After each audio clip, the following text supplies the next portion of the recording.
Hello everyone, welcome back to Taming Nifty. इस channel पर अभी हम एक ट्रेडिंग ऑटोमेशन की सीरीज़ रिकॉर्ड कर रहे हैं और इस सीरीज़ के ऑलरेडी 8 एपिसोड्स हम रिलीज़ कर चुके हैं। लास्ट एपिसोड में हमने कंटेनर्स के ऊपर बात की थी और देखा था कि अपने पाइथन स्क्रिप्ट को जो हमने बॉट बनाया है थ्रू आउट दी 7 एपिसोड्स, उसको पैकेज कैसे करें, शेड्यूल कैसे करें और लोकल सिस्टम पे स्मूथली रन कैसे करें। आज इस पर्टिकुलर एपिसोड में हम अपने ट्रेडिंग बॉट का क्लाउड के ऊपर डिप्लॉयमेंट देखेंगे, specifically azure cloud. So without any further delay, let's get started. Warning disclaimer. This video is for educational and informational purposes only. It is not financial advice, investment advice, trading advice, or a recommendation to buy or sell any security. तो cloud deployment देखने से पहले एक बार हम अपने Docker desktop के containers को review कर लेते हैं जो हमने लास्ट एपिसोड में शेड्यूल किए थे। ये मैंने लाइव मार्केट में लास्ट वीक रिकॉर्ड किया था just to see how it goes और आप लोगों को दिखाने के लिए कि एग्जैक्टली काम कैसा कर रहा है। एंड उसके बाद हम एज्योर पे अपने बॉट का डिप्लॉयमेंट समझेंगे। तो अभी हो रहा है मॉर्निंग का 9:40 एंड हमने अपने बॉट को शेड्यूल किया था 9:15 एवरी डे। तो any time it can start. ये आपको याद होगा, मैंने लास्ट वीडियो में बताया था डॉकर डेस्कटॉप के बारे में जिस पे हम अपने कंटेनर शेड्यूल कर रहे हैं। तो अभी तक तो कोई कंटेनर ओके। सो अभी देखो, ये 1 सेकेंड पहले एक ये कंटेनर स्टार्ट हुआ, एग्जैक्टली टाइम अभी 9:15 हो रहा है। तो अब हमें स्लैक पे नोटिफिकेशंस भी आए होंगे। तो ये मेरा एक्चुअल वर्क स्पेस है, मुझे टेमिंग निफ्टी वर्क स्पेस में जाना होगा। हाँ, स्ट्रैंगल। तो ये देखो 9:15 पे एग्जैक्टली बॉट स्टार्ट हुआ और इसमें नोटिफिकेशंस आना शुरू हो गए। अब हमारी पोजीशन बनाने का टाइमिंग हमने 9:20 दे रखा है, तो ये 5 मिनट वेट करेगा बिफोर एडिंग एनी पोजीशन। तो जब तक वो करेगा हम एग्जिस्टिंग पोजीशंस की बात कर लेते हैं जो अभी तक बनी है। तो अगर आप देखो यहाँ पे डीबी में टोटल 4 पोजीशन से बना चुका है। 19th को स्टार्ट हुआ था एंड 20th को भी चला है ये, फिर 21st को भी चला है, 22nd को भी चला है। तो मतलब जिस दिन से हमने शेड्यूल किया है ना लास्ट वीक से, एवरी डे ये बॉट चला है। ठीक है, हर दिन चला है। अब हर दिन प्रॉफिट हुआ लॉस हुआ वो मुझे नहीं पता, वो हमारा पर्पस भी नहीं था। हमारा पर्पस ये था कि एक बॉट को सक्सेसफुली फुल्ली ऑटोमेट करके छोड़े कैसे, जो अपना काम करता रहे। स्ट्रेटजी कैन बी मतलब एनी स्ट्रेटजी, जरूरी नहीं है कि यही स्ट्रेटजी हो, कोई भी स्ट्रेटजी हो सकती है। बट आपने एक एंड टू एंड वर्कफ्लो देख लिया कि किसी बॉट को कैसे डिजाइन करना है, कैसे स्टार्ट करना है, कैसे उसको ऑटोमेट करके पूरा शेड्यूल करना है। ठीक है, बट एनीवेज ये कंटिन्यू ऐसे लूप में चलता रहेगा। 9:20 को एग्जैक्टली ये नई पोजीशन ऐड करेगा, तो तब हमें डेटाबेस में नई पोजीशन दिखेगी यहाँ पे। ठीक है, अभी 4 ही दिख रही हैं। लास्ट पोजीशन अगर आप देखो तो कल की है ना, 22nd, आज 23rd है। अच्छा, ये पीएनएल में अगर आप नोटिस करो ना तो ये फ्रैक्शन बहुत बड़ा आ रहा है, मतलब डेसिमल के बाद नंबर्स बहुत ज़्यादा आ रहे हैं। तो ये हमें अपने कोड में एक फिक्स डालना पड़ेगा कि ये इसको राउंड ऑफ करके स्टोर करे डेटाबेस में, या फिर लास्ट में जो अपडेट हो रहा होगा ना जब पोजीशन क्लोज हो रही होगी, तो ये पीएनएल और नेट पीएनएल वहाँ से अपडेट होता है। तो उस फंक्शन में हमें चेंज करना पड़ेगा। एक्चुअली मैं विजुअल स्टूडियो कोड खोल लेता हूँ तो मैं दिखा देता हूँ क्या चेंज करना होगा। और इसको वर्ड रैप कर लेते हैं। वर्ड रैप क्या करते हैं ना कि स्क्रीन में जितनी लाइन आ रही है, आगे स्क्रॉल बार नहीं ऐड करती है, वो नेक्स्ट लाइन में रिटर्न हो जाती है। मतलब अगर मैं वर्ड रैप ऑफ करूँ ना तो ये स्क्रॉल बार आ जाता है, तो जो कोड की लाइंस हैं वो स्क्रीन के राइट साइड में जाने लगती हैं। और जब मैं वर्ड रैप ऑन करता हूँ तो ये स्क्रॉल बार गायब हो जाता है, लाइनें एक ही स्क्रीन पर सारी दिखने लगती हैं। ये फायदा है स्क्रॉल बार इसका, वर्ड रैप का। अच्छा, हमें चेंज करना था डेसिमल वाला पार्ट, तो आई थिंक रनिंग पीएनएल नहीं, क्लोज पोजीशन से होना चाहिए। एग्जिट स्ट्रैंगल, हाँ इसमें होना चाहिए। तो एग्जिट स्ट्रैंगल में हम ये नेट पीएनएल यहाँ पे अपडेट कर रहे हैं एंड यहीं पे हम पीएनएल भी अपडेट कर रहे हैं। ये पीएनएल अपडेट कर रहे हैं। ओके, हाँ, exit reason PNL and net PNL. तो इसको हमें राउंड करना पड़ेगा। इसको अगर हम राउंड कर देंगे तो काम हमारा बन जाएगा। तो आज तो कंटेनर ऑलरेडी स्टार्ट हो चुका है, बट मैं इसको अपडेट कर दूंगा तो आगे से ये फ्रैक्शंस में इतने लंबे लंबे नहीं देगा, जस्ट 2 डेसिमल तक राउंड ऑफ करके डालने लगेगा। तो 1 मिनट और 1 मिनट में नया पोजीशन ये क्रिएट करेगा बॉट खुद से।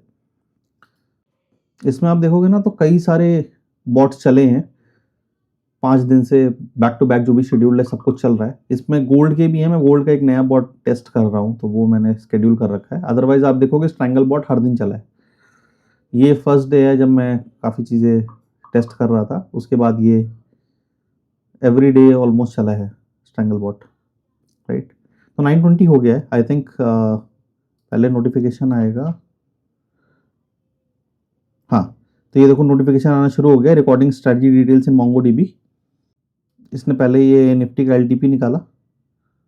अब देखो एक्टिव स्ट्रैंगल स्ट्रेटजी फाउंड, तो यहाँ पे इसने डिटेल्स रिकॉर्ड कर दी डेटाबेस में। अब ये एक्टिव स्ट्रैंगल स्ट्रेटजी मिल गई, तो अब हम DB में जाएंगे ना तो हमें मिलना चाहिए। तो ये 4 है, इसको मैं रिफ्रेश करता हूँ, देखो 5 हो गए, मतलब 5वीं एंट्री आ चुकी होगी जो कि एक्टिव होगी, बाकी सारी एग्जिटेड है। ये आप लॉजिक पकड़ पा रहे होगे, मतलब हमने पूरी पिछली सारी वीडियोस में डिस्कस किया है कि कैसे हम फिल्टर आउट करते हैं।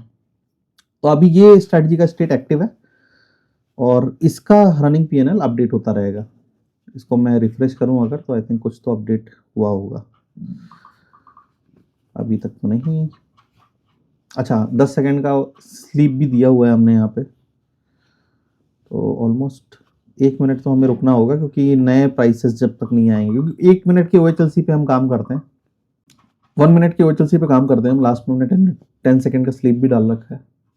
तो ये लूप तो एवरी 10 सेकेंड चलेगा, बट ये जो रनिंग, अच्छा देखो अभी रनिंग PNL अपडेट हो गया एक्चुअली 26, ऐसे ही ये लाइव मार्केट में अपडेट होता रहेगा। और अगर आप नोटिफिकेशन देखो तो ये नोटिफिकेशन इस तरह से मिलती रहेंगी। अब देखो नीचे से स्टॉप लॉस जो है ना, स्टॉप लॉस चेंज हो गया है। इनिशियल स्टॉप लॉस हमारा 1000 रहता है और जैसे जैसे ही आपका PNL आपके फेवर में आता है ये स्टॉप लॉस ट्रेल होने लगता है। तो अगर हम DB में भी देखेंगे ना तो स्टॉप लॉस ट्रेल हो चुका है, ठीक है। बस यही दिखाना था। तो देखो शेड्यूलिंग कितनी इजी है किसी भी बॉट की, और बेस्ट पार्ट ये है ना, आप अपना पैसा नहीं खो रहे हो, आप फॉरवर्ड टेस्ट पे ऐसे लगा के छोड़ सकते हो। कोई भी स्ट्रेटजी है, कोई भी सिखा रहा है, कुछ भी सिखा रहा है, कहीं से सिखा रहा है, ठीक है, आपको डायरेक्टली जंप नहीं करना है, उस पर पैसा नहीं लगाना है। आप स्ट्रेटजी को समझो, उसको ऑटोमेट करो और फॉरवर्ड टेस्ट पे डाल दो, और उसके बाद आपका बॉट आपको बताएगा 1 महीने में, 2 महीने में, मे बी 100 ट्रेड्स के बाद कि हाँ भाई ये strategy test of time pass कर रही है या नहीं कर रही है। मतलब आप उसमें पैसा डाल सकते हो, नहीं डाल सकते, ठीक है। और डेटा जब आप इकट्ठा कर लेते हो ना कुछ सर्टेन ट्रेड्स का, तो आप डेटा एनालाइज करके उसको ट्वीक भी कर सकते हो। मतलब डेटा देख के काफ़ी चीज़ें पता लगती है कि हाँ नहीं यार स्ट्रेटजी में कुछ ऐसा चेंज करूँ तो हो सकता है चीज़ें बेटर हो, ठीक है। तो आई होप दिस हेल्प्स। अभी हम आगे का पार्ट देखते हैं। आज अपना जो अभी तक हमने बॉट बनाया लोकल सिस्टम पे हम चला रहे हैं अभी, आज हम उसको क्लाउड पे कैसे डिप्लॉय करना है वो समझेंगे।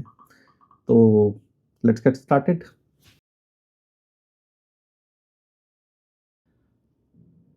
तो ये मेरा एश्योर का पोर्टल है। आपको इस पे आने के लिए कुछ नहीं, बस portal.azure.com लिखना है, ठीक है। इस पे हिट करके आप इस एश्योर पोर्टल पे आ जाओगे। ये क्लाउड प्लेटफॉर्म है जो मैं यूज़ कर रहा हूँ अभी।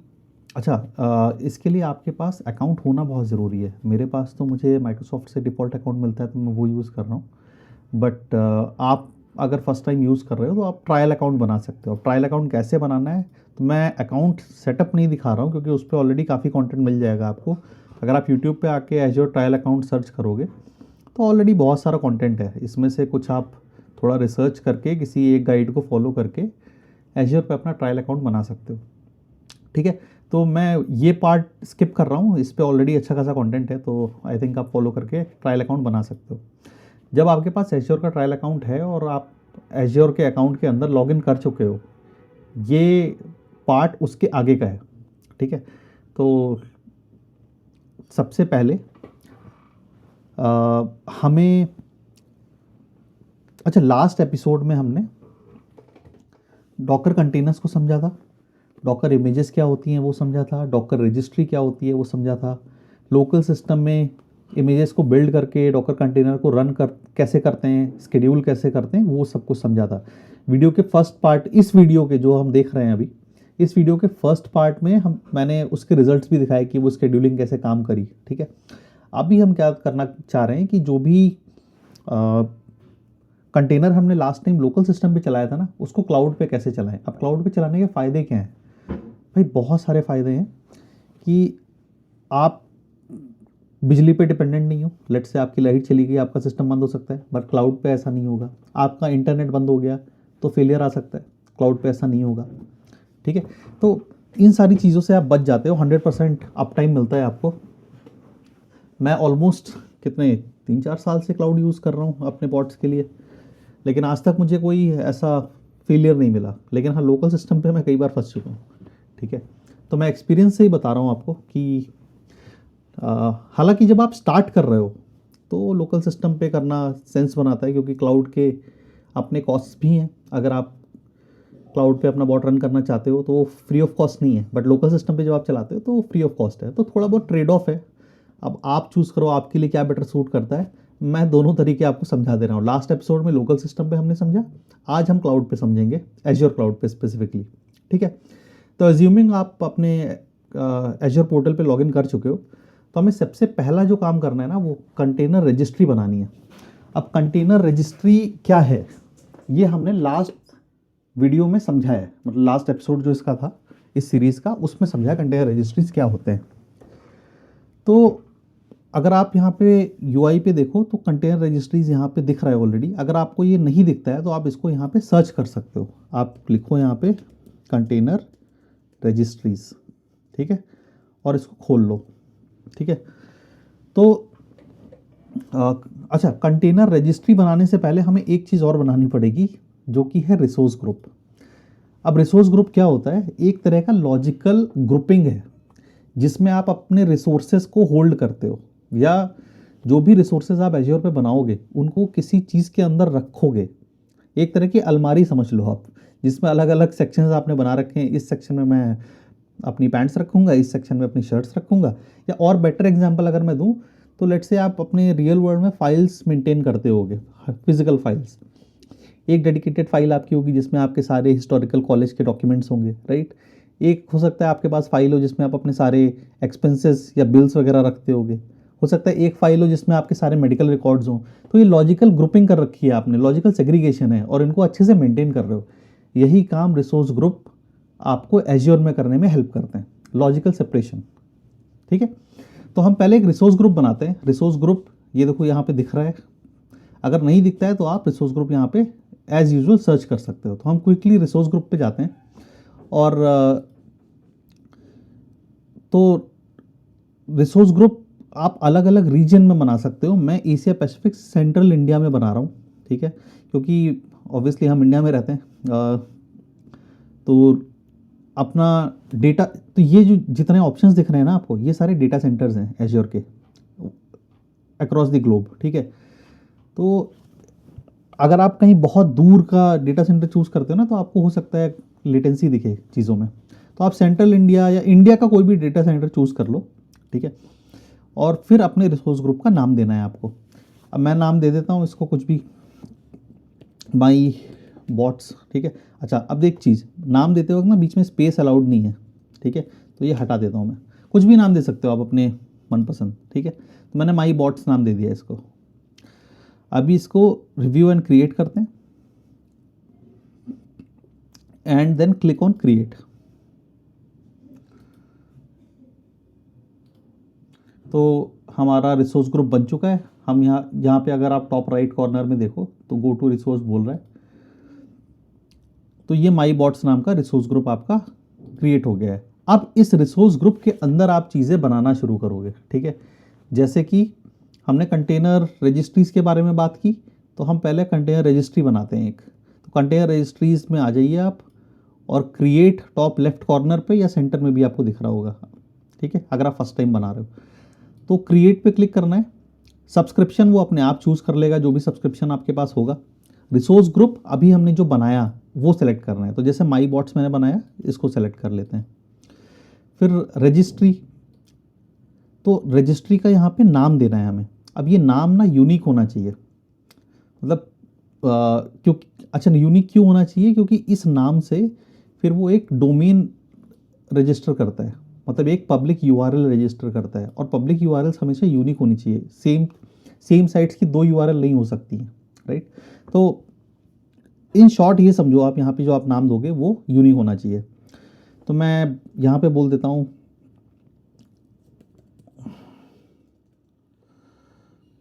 Bot container images. ओ मिल गया। ओके, सो बॉट कंटेनर इमेजेस हमारी रजिस्ट्री का नाम है एंड लोकेशन है central India which is good. ये आई थिंक रिसोर्स ग्रुप से डायरेक्टली फेच कर रहा है तो इसलिए सेंट्रल इंडिया। अगर आपको कुछ और दिखता है तो इसको चेंज कर लेना, इंडिया का कोई लोकेशन लेना, ठीक है। फिर इसको अनसिक्योर पे ही छोड़ दो, कोई पंगा नहीं है इससे। रजिस्ट्री डोमेन नेम, अच्छा ये डोमेन नेम है जो इसने देखो बनाई है और वो नाम से ही बनाता है, तो ये यूनिक यूआरएल है आपका, ठीक है। उसके बाद बाकी सारी चीज़ें एज इज छोड़ देनी है, प्राइसिंग प्लान वगैरह नहीं चेंज करना है, स्टैंडर्ड ही रखना है एंड बस रिव्यू और क्रिएट पे क्लिक कर दो। ये रनिंग फाइनल वैलिडेशन, यहाँ पे वैलिडेशन जैसे ही पास होगा फिर हम क्रिएट कर देंगे। ओके, तो validation passed and let's create it. तो अभी यहाँ पे टॉप राइट कॉर्नर में देखो आप, तो initialising deployment, submitting deployment, deployment in progress, इस पर क्लिक कर लेते हैं तो दिखेगा हमें थोड़ा और बेटर तरीके से क्या क्या चल रहा है इसमें। तो deployment is in progress, let's wait. Okay, तो डिप्लॉयमेंट इज कंप्लीट, ठीक है। अब हम इस रिसोर्स पे चलते हैं। तो हमारी एक कंटेनर रजिस्ट्री बन चुकी है जिसका नाम है बॉट कंटेनर इमेजेस, ठीक है। आप कुछ भी नाम दे सकते हो जो भी आपको पसंद है, इसमें इतना सोचने वाली कोई बात नहीं है, ठीक है। अब नेक्स्ट चीज़ ये लेट से बना लिया आपने, अब क्या करना है, अब हमें इस कंटेनर रजिस्ट्री को अपने लोकल सिस्टम से कनेक्ट करना है। अगर आपको लोकल सिस्टम याद हो, लास्ट टाइम डॉकर इमेजेस हमने यहीं पे बिल्ड की थी। तो ये मेरा पावर शेल का कंसोल है। इसको कैसे ओपन किया मैंने, यहाँ पे लिखना है आपको पावर शेल और इसको राइट क्लिक करना है और रन एज एडमिनिस्ट्रेटर करना है, ठीक है। उसके बाद आपको कुछ ऐसी सी विंडो खुल के मिल जाएगी, ठीक है। या फिर दूसरा क्या कर सकते हो आप, विंडोज़ और एक्स को एक साथ दबाना है और उसमें फिर आपको कुछ ऑप्शंस दिखेंगे जिसमें से आपको टर्मिनल एडमिन का ऑप्शन सेलेक्ट करना है, ठीक है। तो ये विंडो ऐसी खुल के मिल जाएगी आपको। अब इसमें मैं सी ड्राइव पे आ जाता हूँ। अभी मैं यूज़र सुगम के अंदर हूँ, तो cd// लिखेंगे तो हम सी ड्राइव पे आ जाएंगे। अब यहाँ पे देखते हैं डॉकर इमेजेस। तो अगर आप देखो यहाँ पे 3 इमेजेस हैं। आपको लास्ट एपिसोड से सिर्फ ये वाली इमेज पता होगी, स्ट्रैंगल बॉट जो हमने बिल्ड करी थी। ये दो आप इग्नोर कर सकते हो, ये मेरे कुछ अलग एक्सपेरिमेंट्स हैं जो मैंने बनाए हुए हैं। बट ये इमेज है जो हमने इस सीरीज़ में लास्ट एपिसोड में क्रिएट की थी, ठीक है। अभी ये हमारे लोकल सिस्टम पे है, इसको हम एज्योर में जो अभी हमने कंटेनर रजिस्ट्री बनाई वहाँ पे पुश करेंगे और वहाँ पे होस्ट करेंगे, ठीक है। ऐसा क्यों करना पड़ रहा है, क्योंकि हमें एक कंटेनर जॉब बनानी है क्लाउड में, और क्लाउड में जॉब बनाने के लिए हमें इस इमेज को कहीं किसी होस्टिंग साइट पे डालना पड़ेगा। लोकल सिस्टम से क्लाउड पे नहीं चल पाएगा, ठीक है। तो अब पहला स्टेप ये था कंटेनर रजिस्ट्री बनाना। दूसरा स्टेप है इस कंटेनर रजिस्ट्री को लोकल सिस्टम से कनेक्ट करना, और वो कैसे होगा। तो अगर आप देखो यहाँ पे क्विक स्टार्ट लिखा हुआ है, आप क्विक स्टार्ट पे चले जाओ। यहाँ पे इसने ना डिटेल में सारे स्टेप्स दे रखे हैं, ठीक है। मैं एक एक पढ़ने वाला नहीं हूँ क्योंकि मुझे पता है क्या करना है, तो मैं क्विकली बता देता हूँ। बट अगर आप पढ़ने में इंटरेस्टेड हो तो इसको पढ़ सकते हो। अब देखो यहाँ पे ये डॉकर लॉगिन माई रजिस्ट्री डॉट azure.cr.io, ठीक है। तो ये यूआरएल देखो, यूनिक यूआरएल जो मैंने बताया था ना, ये वही यूआरएल है, ठीक है। अगर वो यूनिक नहीं होगा ना तो आप किसी हो सकता है और किसी के कंटेनर रजिस्ट्री में लॉगिन कर दो। तो अब ये कहाँ मिलेगा, हमें ओवरव्यू में जाना है और ये देखो लॉगिन सर्वर है, इसको कॉपी कर लेना है, ठीक है। अब पावर शेल में वापस आ जाओ, यहाँ पे लिख दो डॉकर लॉगिन और वो यूआरएल यहाँ पे पेस्ट कर दो। अच्छा, पावर शेल में कुछ भी पेस्ट करने के लिए ना आप माउस का राइट क्लिक दबा सकते हो। राइट क्लिक दबाते ही वो जो भी आपने कॉपी कर रखा है वो पेस्ट कर देता है। और इवन पावर शेल से कुछ कॉपी भी करना है, लेट से आप कुछ सेलेक्ट करके कॉपी करना चाहते हो तो आप लेफ्ट क्लिक से होल्ड करके उसको सेलेक्ट कर लो और उसके बाद राइट क्लिक दबाओगे तो जो भी आपने सेलेक्ट किया है वो कॉपी हो जाएगा, ठीक है। तो डॉकर लॉगिन हमारा यूआरएल एंड एंटर। अब ये यूज़र नेम मांग रहा है, तो अब यूज़र नेम कहाँ मिलेगा हमें, तो हमें जाना होगा कंटेनर रजिस्ट्री पे वापस, सेटिंग्स के अंदर एक्सेस कीज़। अब एक्सेस कीज़ पे क्लिक करेंगे, यहाँ पे एडमिन यूज़र का चेकबॉक्स है, इसको इनेबल करेंगे। एंड अब देखो ये यूज़र नेम इसने बना दिया और ये इसका पासवर्ड, ठीक है। तो मैं यूज़र नेम यहाँ से कॉपी कर लेता हूँ, कॉपीड, एंड वापस पावर शेल पे आके यहाँ पे राइट क्लिक दबा देना है तो वो पेस्ट हो जाएगा, हिट एंटर, ठीक है। अब पासवर्ड, तो यहाँ से पासवर्ड हम शो करके कॉपी कर लेते हैं एंड देन वापस पावर शेल पे जाके, अच्छा अब एक चीज़, पावर शेल ना पासवर्ड्स को या सीक्रेट्स को बहुत ही स्पेशली हैंडल करता है। मतलब आप को स्क्रीन पे जब भी आप पासवर्ड पेस्ट कर रहे होगे तो वो दिखेगा नहीं। तो मैं यहाँ पे राइट क्लिक दबा चुका हूँ लेकिन आपकी स्क्रीन पे कुछ भी पासवर्ड प्रिंट नहीं होके आ रहा है। तो जब आप ऐसा कर रहे होगे ना, अगर स्क्रीन पे कुछ नहीं दिख रहा है तो कंफ्यूज मत होना, बार बार राइट क्लिक मत दबाना, वरना वो सीरीज़ में पासवर्ड पेस्ट होता चला जाएगा बट स्क्रीन पे दिखेगा नहीं कुछ। एक बार ही राइट क्लिक दबाओ, पासवर्ड पेस्ट हो चुका है और एंटर दबा दो, वो 1-2 सेकेंड लेगा और लॉगिन सक्सीडेड दिखा देगा, ठीक है। तो अभी हम लोकल में अपने कंटेनर रजिस्ट्री को कनेक्ट कर चुके हैं, बहुत ही सिंपल प्रोसेस था। अब हमें क्या करना है कि ये जो इमेज है ना स्ट्रैंगल बॉट लेटेस्ट, ये हमारे लोकल में है, इसको हमें पुश करना है क्लाउड पे। कैसे करेंगे? तो क्विक स्टार्ट पे जाते हैं और नीचे यहाँ पे आ जाओ, फोर्थ, ये देखो पुश टू योर रजिस्ट्री। तो पहले हमें एक इमेज को टैग करना है और फिर उसको पुश कर सकते हैं। तो क्विकली टैग करते हैं, इसको कॉपी कर लेता हूँ मैं और फिर इसमें कुछ चेंजेस कर देना है। तो कॉपी करके यहाँ पे वापस राइट क्लिक, ओके। क्या हुआ ना कि मैंने स्ट्रैंगल बॉट सेलेक्ट कर रखा था और जब यहाँ पे राइट क्लिक किया तो उसने वो कॉपी कर लिया। वापस से जाते हैं, इसको कॉपी करते हैं एंड इधर आते हैं एंड राइट क्लिक, ये पेस्ट हो गया। अब इसमें चेंजेस करने हैं, देखो डॉकर टैग हेलो वर्ल्ड, तो हमें यहाँ हेलो वर्ल्ड नहीं लेना है, हमको यहाँ पर अपनी जो इमेज हमने बनाई थी वो देनी है। तो इमेज का हमारे नाम क्या है? स्ट्रैंगल बॉट लेटेस्ट, ठीक है। इसको अभी कॉपी कर लेते हैं और यहाँ पे आके पेस्ट कर देते हैं, ठीक है। लेटेस्ट टैग हटा देता हूँ मैं, डेट्स इट। और ऐसे ही हमें लास्ट में भी करना है, यहाँ पे हमें स्ट्रैंगल बॉट पेस्ट करना है, आप टाइप भी कर सकते हो। उसके बाद हमें अपनी रजिस्ट्री का यूआरएल सही करना है, ठीक है। तो हमारी रजिस्ट्री का यूआरएल क्या है? ये बॉट कंटेनर इमेजेस, इसको यहाँ पे पेस्ट कर देते हैं, ठीक है। तो ये हमारा पूरा कमांड फॉर्म हो गया, Docker tag strangle bot bot container images dot Azure cr.io/स्ट्रैंगल बॉट। मतलब हम ये बता रहे हैं कि लोकल का जो स्ट्रैंगल बॉट है उसको इस यूआरएल के साथ कॉन्फ़िगर कर दो और अपलोड के लिए रेडी कर दो, ठीक है। अब यहाँ पे हम एंटर करेंगे, आपको स्क्रीन पे कुछ नहीं दिखेगा, नॉर्मली बस आपको नया प्रॉम्प्ट आ जाएगा, ठीक है। अब आपको नेक्स्ट क्या करना है ना, पुश चलाना है, डॉकर पुश, और अपनी रजिस्ट्री के मतलब जो यूआरएल आपने अभी कॉन्फ़िगर किया ये वाला, ठीक है। तो मैं एक अप एरो दबा रहा हूँ और ये कमांड वापस से आ गया। अब मुझे करना क्या है ना, ये सब हटा दूंगा मैं एंड जस्ट इसकी जगह हमें लिख देना है पुश और स्पेस। अब हम एंटर करेंगे तो सब कुछ यहाँ से पुश होके डॉकर कंटेनर रजिस्ट्री पे आ जाएगा। अच्छा एक चीज़ और दिखाता हूँ मैं, कंटेनर रजिस्ट्री के अंदर ना सर्विसेज में यहाँ पे रिपोजिटरीज हैं, अगर आप देखो तो अभी आपको रिपोजिटरीज ब्लैंक दिखेंगे, यहाँ पे कुछ भी नहीं दिखेगा, ठीक है, नो रिजल्ट, राइट, कुछ भी नहीं है। अब जैसे ही हम यहाँ से पुश करेंगे तो यहाँ पे स्ट्रैंगल बॉट नाम की एक रिपोजिटरी क्रिएट हो जाएगी। मैं हिट करता हूँ एंटर, अब ये देखो ये पुश कर रहा है, राइट। 1 मिनट हार्डली लगेगा इसको पुश करने में, बहुत ही छोटी सी इमेज है, इमेज का साइज़ ज़्यादा बड़ा है नहीं। देखो ये पुश हो गया, ठीक है।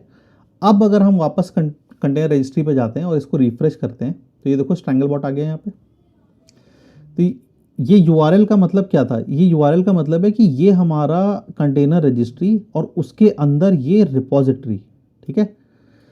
तो ये देखो ये रिपोजिटरीज और रिपोजिटरीज के अंदर स्ट्रैंगल बॉट। अब इसके अंदर आप जितने अलग अलग वर्जन्स पुश करोगे हर बार बिल्ड करके, वो स्टोर होते जाएंगे। जैसे हमने लेटेस्ट पुश किया क्योंकि हमने लेटेस्ट टैग करके बिल्ड किया था। जब आप बिल्ड करते हो ना डॉकर इमेज, मैंने लास्ट एपिसोड में बताया कैसे बिल्ड करते हैं, तो जब आप बिल्ड करते हो डॉकर इमेज तो उस टाइम पे आप वर्जनिंग कर सकते हो उनकी। तो हमने लेटेस्ट वर्जन दिया था, या अगर आप कुछ भी नहीं देते हो ना तो आपकी image latest by default tag हो जाती है। अगर आप कुछ वर्जन देते हो तो फिर वो उस वर्जन से दिखती है। मैं क्विकली दिखा देता हूँ कि एग्जैक्टली कैसा दिखता है ये। तो ये मेरा एक्चुअल एज्योर अकाउंट है जहाँ पे मैं अपने सारे बॉट्स रन करता हूँ। मैं क्विकली एक कोई बॉट का इमेज आपको दिखाता हूँ, जैसे कि निफ्टी वीकली का देख लेते हैं। ओ ये तो सॉरी बॉट है। पहले हम कंटेनर रजिस्ट्री में जाते हैं, container registry trading bot India, okay. अब इसके अंदर हम जाते हैं रिपोजिटरीज़ में, खुल जा भाई। हाँ, तो ये सारे हमारे रिपोजिटरीज़ हैं अलग अलग बॉट्स के। इसमें से कोई भी एक खोल लेते हैं, let's say Nifty iron fly खोल लेते हैं। तो अब ये देखो, ये डिफरेंट वर्जन्स हैं इसके, ये जो नंबर दिख रहा है ना, ये वर्जनिंग की हुई है। तो मतलब मेरे पास काफ़ी पुराने पुराने इमेजेस भी हैं। लेट्स से मैंने कोई नया इमेज डिप्लॉय किया, मुझे लगता है नहीं यार इसमें तो बग है, मुझे पुराने वाले वर्जन पे ही शिफ्ट करना है, तो बस मैं यहाँ पे आके पुराने वर्जन को एक्सेस कर सकता हूँ और उससे डिप्लॉयमेंट कर सकता हूँ। मेरा बॉट वापस से पुराने वर्जन पे चलने लगेगा। ठीक है, तो ये काफ़ी टाइम से पुश कर रहा हूँ, तो काफ़ी सारे वर्जन्स दिख रहे हैं। अगर आप अपने ये नया वाला सेटअप देखो तो इसमें जस्ट एक इमेज दिख रहा है। ठीक है, ओके। तो हमने इमेज कंटेनर रजिस्ट्री में पुश कर दी। अब नेक्स्ट पार्ट क्या है कि इस इमेज से हमें कंटेनर ऐप जॉब स्पिन करना है। ठीक है, तो अब उसके लिए वापस होम पे आ जाते हैं और एक सर्विस होती है कंटेनर ऐप जॉब नाम की। ठीक है, अगर आपको यहाँ पे यूआई पे नहीं दिख रही तो आप सर्च कर सकते हो कंटेनर ऐप जॉब। ठीक है, तो ये इस तरह से दिखेगा। अच्छा, अब इसको हमें क्रिएट करना है, तो सब्सक्रिप्शन अपने आप वो सेलेक्ट कर लेगा। रिसोर्स ग्रुप आपको ध्यान देना है, कौन सा रिसोर्स ग्रुप जो हमने बनाया था माई बॉट्स, उसमें लेके जाना है इसको। ठीक है, अब कंटेनर जॉब का नाम क्या देना है, तो हम दे देते हैं स्ट्रैंगल पॉट। ठीक है, अच्छा, अब इसका रीजन देखो, ये वेस्ट यूएस 2 में जा रहा है। तो अब आप सोचो, आपका बॉट वेस्ट यूएस 2 में चले और आपके सारे ब्रोकर्स इंडिया में हैं, सारी एपीआईज इंडिया में हैं, तो जो कॉल्स यूएस से इंडिया में होंगी ना, उसमें काफ़ी लेटेंसी होगी। तो आपको इसे इंडिया में ही होस्ट करना है कहीं। ठीक है, तो ऊपर आ जाओ, यहाँ सर्च कर लो इंडिया, तो सेंट्रल इंडिया ले लेते हैं। ठीक है, अब ये कंटेनर ऐप्स एनवायरनमेंट है, ये इसने बाय डिफ़ॉल्ट बनाया हुआ है, इसमें कुछ छेड़ना नहीं है, इसने ये डिफ़ॉल्ट एनवायरनमेंट बनाया है। इसमें होता क्या है ना कि आपके लिए एक डेडिकेटेड मशीन रिजर्व करी जाती है और उसका डिफ़ॉल्ट साइज़ मैं दिखा देता हूँ क्या होता है। वर्कलोड प्रोफाइल पे जाएंगे हम, तो ये डिफ़ॉल्ट साइज़ रहता है। ठीक है, 4 सीपीयू और 8 जीबी मेमोरी आपको मिलती है, मतलब ये 4 कोर्स हैं इसके सीपीयू के। ठीक है, तो 4 कोर मिलते हैं आपको और ये 4 सीपीयू मिलते हैं आपको और ये 8 जीबी रैम मिलती है। ठीक है, तो ये डिफ़ॉल्ट वर्कलोड के साथ आपको एक मशीन मिल जाती है जिस पे आपके बॉट्स चलते हैं अलग अलग। और इसको ना आप फर्दर डिवाइड कर सकते हो बहुत ही छोटे लेवल पे, मैं दिखाऊंगा अभी आगे। तो इसको अभी कैंसिल कर देते हैं और जो इसने डिफ़ॉल्ट बना के दिया ना, इसको एज इज रहने देते हैं, इसमें कुछ छेड़ना नहीं है आपने। ठीक है, और जितना ये स्पेस देता है ना, या जितना प्रोफाइल वर्कलोड प्रोफाइल जो ये बना के देता है वो इनफ रहता है। मतलब मेरे तो उस डिफ़ॉल्ट प्रोफाइल में वो काफ़ी सारे सर्विसेज चलते हैं। मैं अभी अगर आपको दिखाऊं तो ये निंजा ट्रेडर नाम का रिसोर्स ग्रुप है।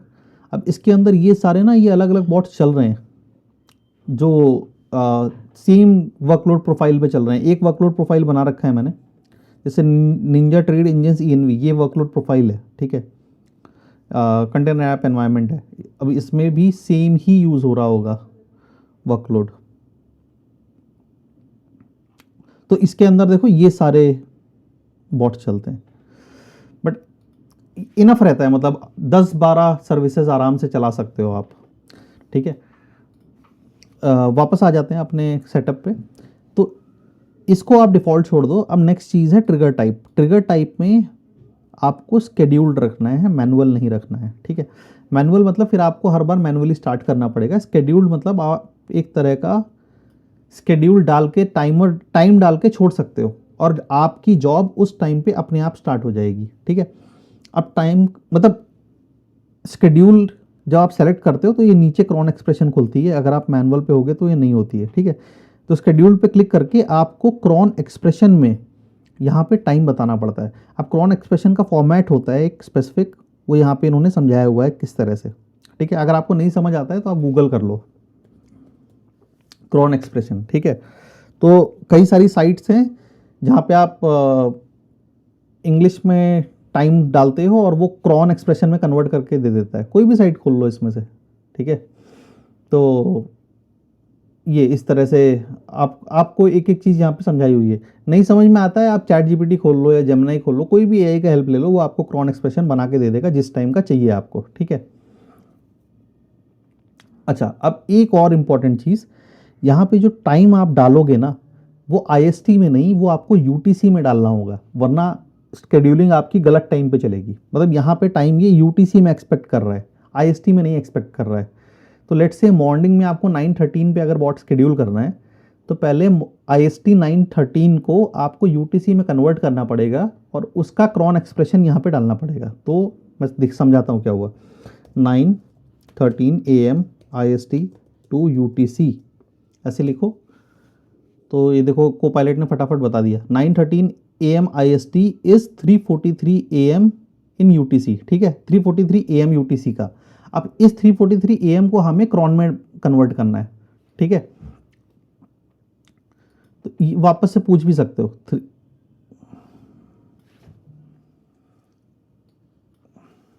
Crohn expression for 3:43 AM UTC Monday to Friday.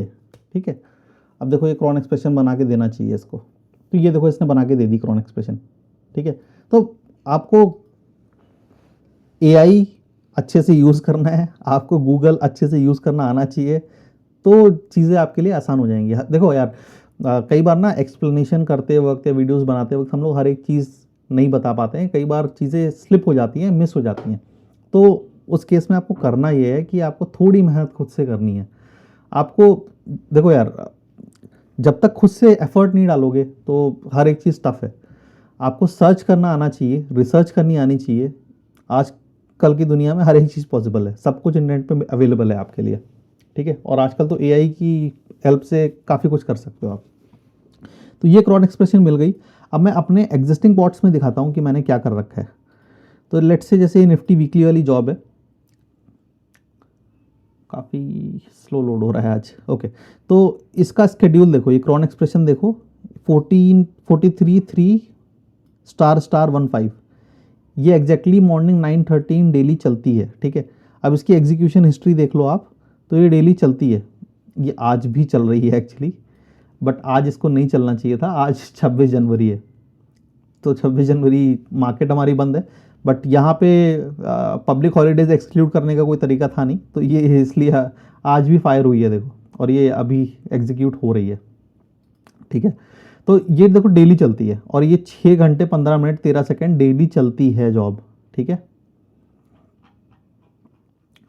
Okay, तो क्रॉन एक्सप्रेशन आप समझ गए, इसको मैं यहाँ से कॉपी कर लेता हूँ, यही सेम एक्सप्रेशन हम वहाँ पे डाल देते हैं।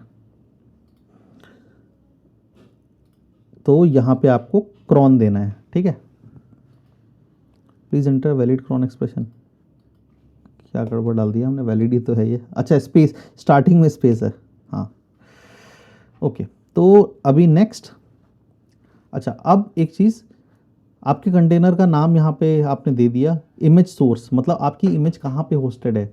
तो हमने एज्योर कंटेनर रजिस्ट्री में होस्ट कर रखी है, तो हम वो सेलेक्ट कर लेंगे। अगर आपने कोई और कंटेनर रजिस्ट्री में होस्ट की है जैसे डॉकर हब, तो वो सेलेक्ट कर सकते हो आप।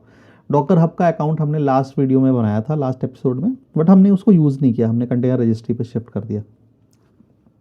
ठीक है, तो एज्योर कंटेनर रजिस्ट्री, देन यहाँ पे सब्सक्रिप्शन ये बाय डिफ़ॉल्ट जो आ रहा है वो वही रहने दो, कुछ चेंज नहीं करना है इसमें।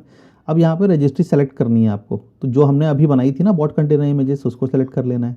अब इसमें इमेज कौन सी, तो ये देखो ड्रॉप डाउन में आपको दिखाएगा कौन कौन से रिपोजिटरीज अवेलेबल हैं इस रजिस्ट्री के अंदर। तो हमें ट्रायंगल बॉट वाला रिपोजिटरी सेलेक्ट करना है। ठीक है, अब कौन सा टैग, तो लेटेस्ट।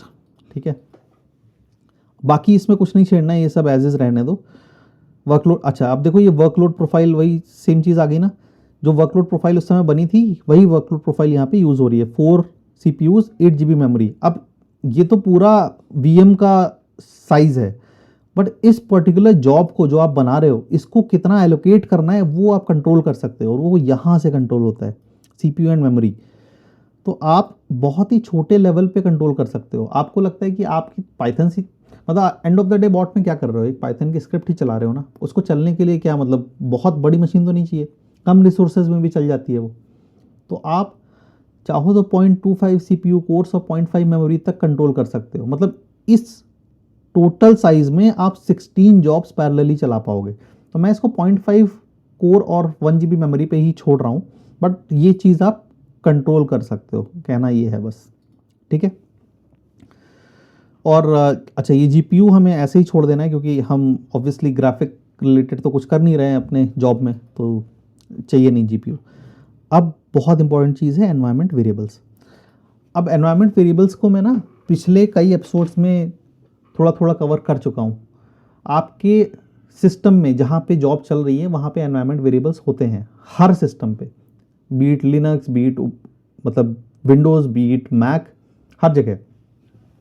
अब जैसे कि अब इसका रोल क्या है, इसका काम क्या होता है एनवायरनमेंट वेरिएबल का, मतलब ऐसी चीज़ें जो आप सिस्टम लेवल पे अवेलेबल कराना चाहते हो ताकि आप उनको कोड में रीयूज़ कर सको, ठीक है। मैं एग्जांपल देता हूँ कैसे। हम विजुअल स्टूडियो पे चले जाते हैं अपने, और अपनी रिपोजिटरी खोल लेते हैं जिस पे हम काम कर रहे हैं इतने टाइम से, जो कि है ये, ठीक है। अब इसमें अगर आप नोटिस करो, मैंने पिछले एक एपिसोड में ना ये .env फाइल बनवाई थी। अगर आप पहले इनिशियल एपिसोड देखोगे ना तो हम पासवर्ड्स को हार्ड कोड कर रहे थे यहाँ पे, कनेक्शन स्ट्रिंग, मोंगो वाले में भी हमने कनेक्शन स्ट्रिंग हार्ड कोड करी, बाद में मैंने env में शिफ्ट कर दी, सीक्रेट्स को हार्ड कोड कर रहे थे। तो एज अ बेस्ट प्रैक्टिस आपको सीक्रेट्स को या पासवर्ड्स को कभी भी कोड में एज अ प्लेन टेक्स्ट नहीं लिखना चाहिए, आपको उसे एज एन आर्ग्यूमेंट पास करना चाहिए, ठीक है। तो लोकल सिस्टम में जब आप विजुअल स्टूडियो में काम करते हो तो वो .env फाइल के थ्रू करते थे हम, ठीक है। .env फाइल के अंदर हमने सारे क्रेडेंशियल्स लिखे। मैं एक बार इसको खोल के दिखा देता हूँ, बट मैं क्रेडेंशियल्स मास्क कर दूंगा। इसमें क्या क्या है वो देख लो आप। ये .env फाइल, ठीक है, ये इस तरह से इसका स्ट्रक्चर है।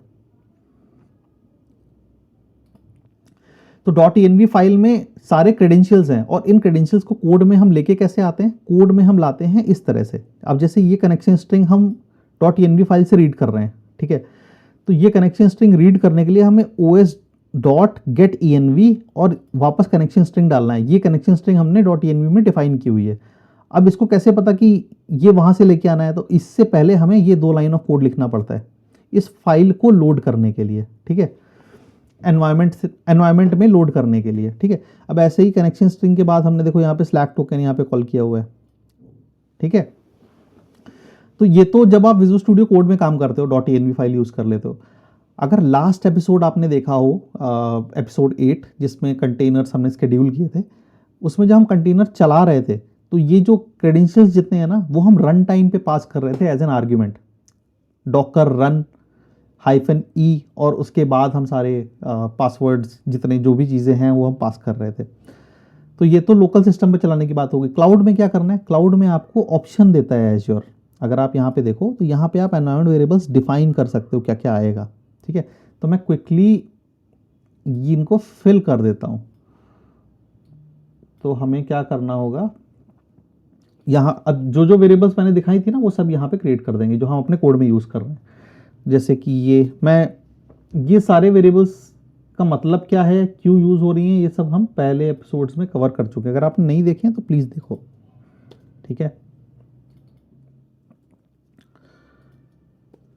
Okay, integrate API secret.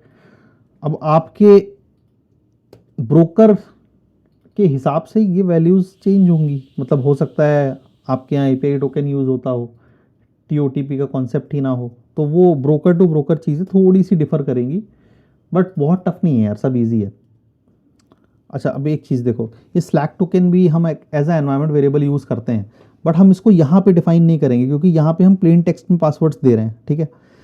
तो होता है क्या ना, स्लैक वालों का एज्योर और गिटहब के साथ टाई अप है। मतलब अगर एज्योर और गिटहब पे कहीं भी प्लेन टेक्स्ट में आप स्लैक का कोई भी टोकन एक्सपोज करते हो तो वो टोकन इनवैलिडेट हो जाता है, स्लैक को पता चल जाता है खुद से, तो वो बैकएंड से इनवैलिडेट कर देते हैं। तो हम ये यहाँ पे नहीं डिफाइन करेंगे, इसको हम एज अ सीक्रेट डिफाइन करेंगे। कैसे करना है वो अभी हम देखेंगे। अब हम यहाँ पे MongoDB की कनेक्शन स्ट्रिंग भी स्पेसिफाई कर देते हैं, ठीक है। तो ये हो गया कॉपी एंड इधर पेस्ट, ठीक है। अब बस नेक्स्ट कर देना है हमें, टैग्स छोड़ दो। अब ये वैलिडेट करेगा, ओके ये पास हो गया, और इसको बस अब हम क्रिएट कर देंगे। एक बार वैलिडेट कर लेते हैं ऊपर से सारी चीज़ें। तो subscription is okay. Resource group my bots is good, नाम हमने स्ट्रैंगल बॉट दिया था वो भी सही है। रीजन कंटेनर ऐप का सेंट्रल इंडिया, ये एनवायरनमेंट क्रिएट किया। लॉग एनालिटिक्स, अच्छा लॉग एनालिटिक्स वर्कस्पेस ये बाय डिफ़ॉल्ट अपने आप बना रहा है और हमें चाहिए भी, क्योंकि जब आपका बॉट चलेगा, जो भी कुछ आप प्रिंट स्टेटमेंट्स लिख रहे होगे ना अपने बॉट में, वो प्रिंट स्टेटमेंट्स आपके लॉग एनालिटिक्स वर्कस्पेस में जाते हैं और फिर वो वहाँ से आप बाद में एक्सेस कर सकते हो। ठीक है। वर्चुअल नेटवर्क हमने डिफ़ॉल्ट रखा है। Container again strangle bot, image source सब सही है। ठीक है। कंजम्पशन हमने इसको 0.5 को CPU का कोर एलोकेट किया है और 1 GB रैम एलोकेट की है, विच इज़ गुड। तो हम क्रिएट कर देते हैं इसको।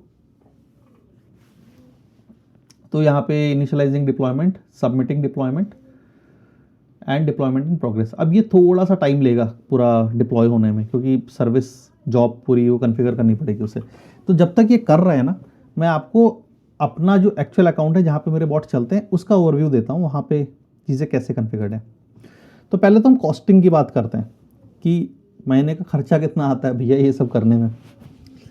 तो अगर कॉस्ट एनालिसिस पे हम जाएं, यहाँ पे कॉस्ट एनालिसिस, देखो लोकल सिस्टम पे ऑब्वियसली जब आप सब कुछ चलाते हो तो फ्री ऑफ कॉस्ट है। क्लाउड पे जब आप मूव करते हो, नो डाउट आपको रोबस्टनेस मिलती है, सीमलेस एक्सपीरियंस मिलता है, बट वो सब थोड़ी सी कॉस्ट देकर आता है, फ्री ऑफ कॉस्ट नहीं आता है।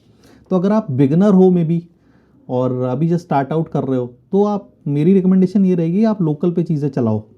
जब आप थोड़ा कंफर्टेबल हो जाओ, कुछ प्रॉफिट्स आने लगे, तो सोचो फिर उसको स्केल करने का, क्लाउड पे ले जाने का। ठीक है।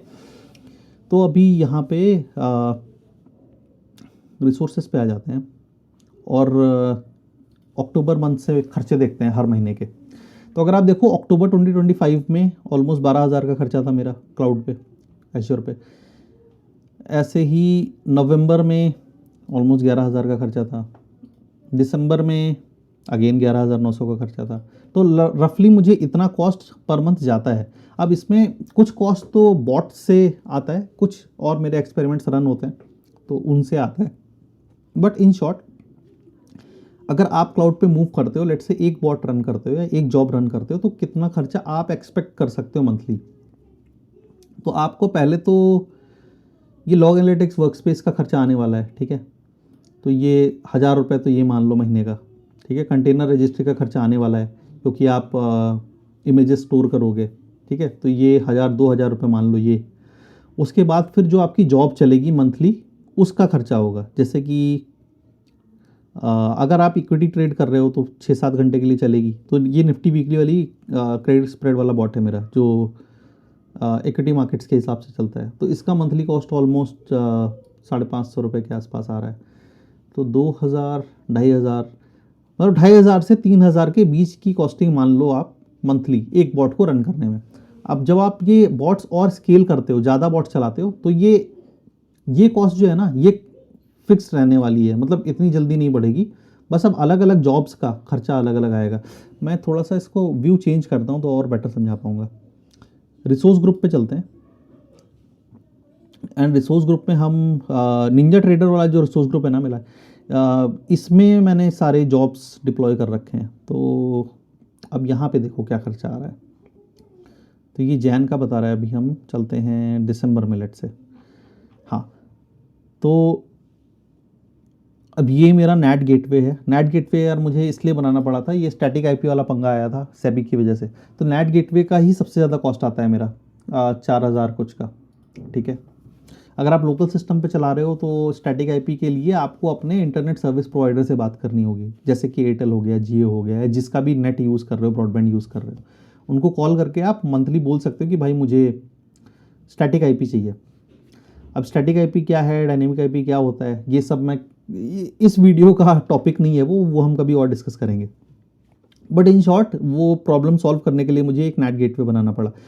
नेट गेटवे एक तरह का एक हार्डवेयर, मैं इसको खोल के दिखाता हूँ होता क्या है नेट गेटवे।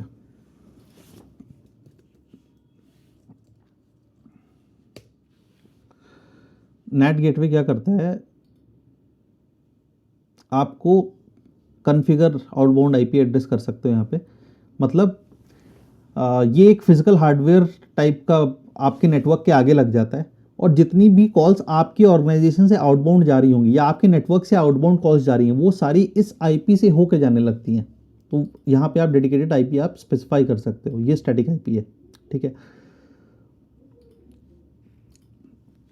खैर आई होप आपको ओवरव्यू लगा हो कि क्या कॉस्टिंग आने वाली है। एक बार देख लेते हैं हमारा डिप्लॉयमेंट। अच्छा, हमारा डिप्लॉयमेंट कंप्लीट हो गया है, तो हम चीज़ों को आगे बढ़ाते हैं। तो हमारी जॉब तो डिप्लॉय हो गई, ठीक है, स्ट्रैंगल बॉट हमारा डिप्लॉय हो गया है। अब इसमें हमें अभी स्लैक का टोकन ऐड नहीं किया है हमने, वो ऐड करना है, तो पहले वो कर लेते हैं। तो हमें जाना होगा सीक्रेट्स पे, ठीक है, यहाँ सीक्रेट्स पे आके हम ऐड करेंगे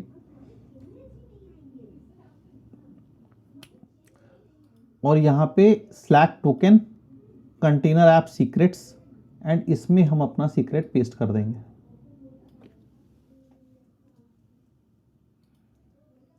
ठीक है, एंड ऐड। अब ये update secrets hardly few seconds लेगा और यहाँ पे एक सीक्रेट क्रिएट हो जाएगा। ओके, सो यहाँ पे स्लैक टोकन नाम का एक सीक्रेट बन चुका है। यहाँ पे ये आंख बनी हुई है, इस पर क्लिक करोगे तो वो रिवील हो जाएगा, मैं वो नहीं करना चाहूँगा। बट यहाँ पे सीक्रेट बनाने के बाद आपको जाना है कॉन्फ़िगरेशन सेटिंग्स के अंदर कंटेनर्स में। अब कंटेनर्स में यहाँ पे आपका जो आपने कंटेनर कॉन्फ़िगर किया था अभी जब हम पूरी सेटिंग्स वगैरह देख रहे थे, तो वो यहाँ पे दिखेगा आपको। उसका नाम है स्ट्रैंगल बॉट, 0.5 कोर्स हैं, 1 GB मेमोरी है, कौन सा इमेज यूज़ करना है वो इमेज का नाम है। इस पर क्लिक करते हैं हम।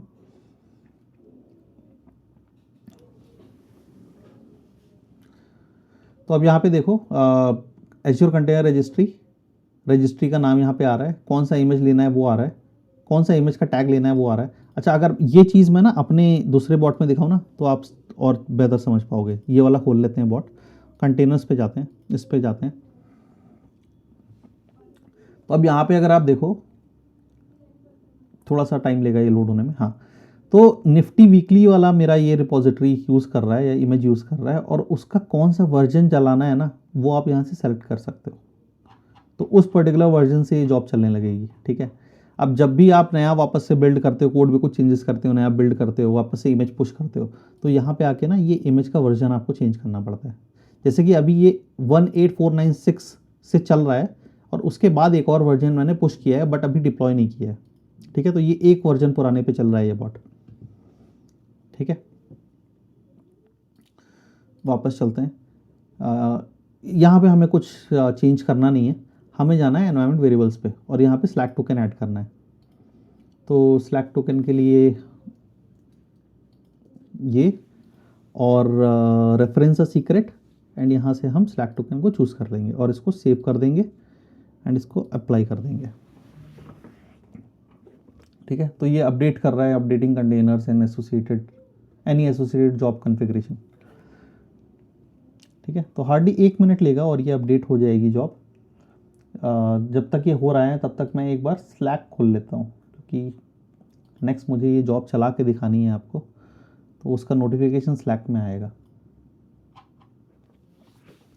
ओके, तो यहाँ पे ये कॉन्फ़िगरेशन अपडेट हो गई। अब एक चीज़ और चेंज करनी पड़ेगी हमें।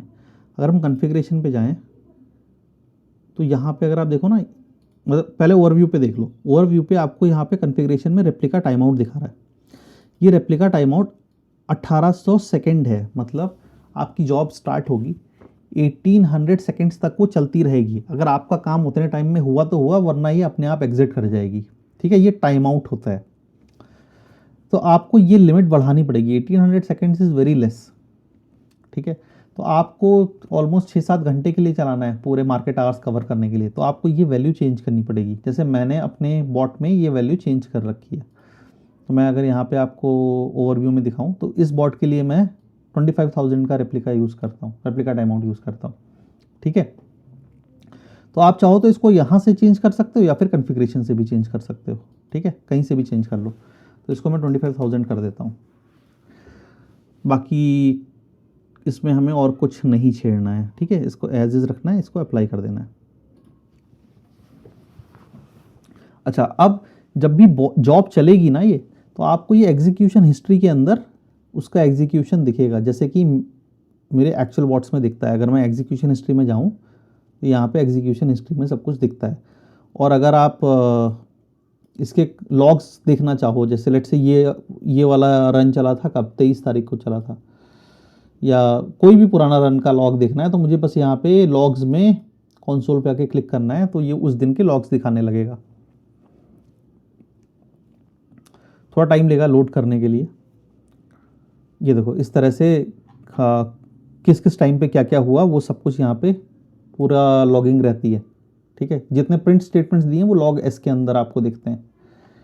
ठीक है, तो जब आपकी ये जॉब चलेगी तो एग्जीक्यूशन हिस्ट्री के अंदर आके आप वो देख पाओगे। अब देखो हमने स्केड्यूल तो इसको दिया है 3:43 AM, मतलब अब ये नेक्स्ट वर्किंग डे में 9:13 पे चलेगी, तो अभी तो हम उस टाइम के आगे चल रहे हैं, तो ये ऐसे तो नहीं चलने वाली, तो हम इसको मैनुअली चला सकते हैं। अच्छा, अब जब भी हमारा बॉट स्टार्ट होता है ना, तो आपको याद है स्लैक पे नोटिफिकेशन हमने कॉन्फ़िगर किया था वो जाता है, तो हम उस नोटिफिकेशन को मॉनिटर करते हैं।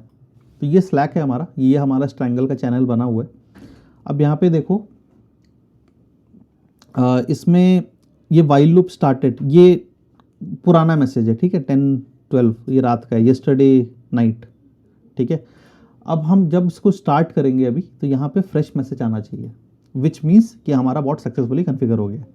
तो यहाँ पे जाके अब हम रन नाउ पे क्लिक करेंगे। रन नाउ मतलब इमीडिएटली चलाना है हमें, हम स्केड्यूल का वेट नहीं कर रहे हैं। ठीक है, तो लेट्स डू रन नाउ। और जैसे ही स्टार्ट होगी जॉब, हमें यहाँ पे एक मैसेज मिलना चाहिए। हाँ, ये देखो आ गया। तो ये कल का था एंड ये आज का मैसेज 12:41। अभी आप टाइम देखो तो 12:41 ही हो रहा है, तो ये चल चुका है। While loop started for strangle bot.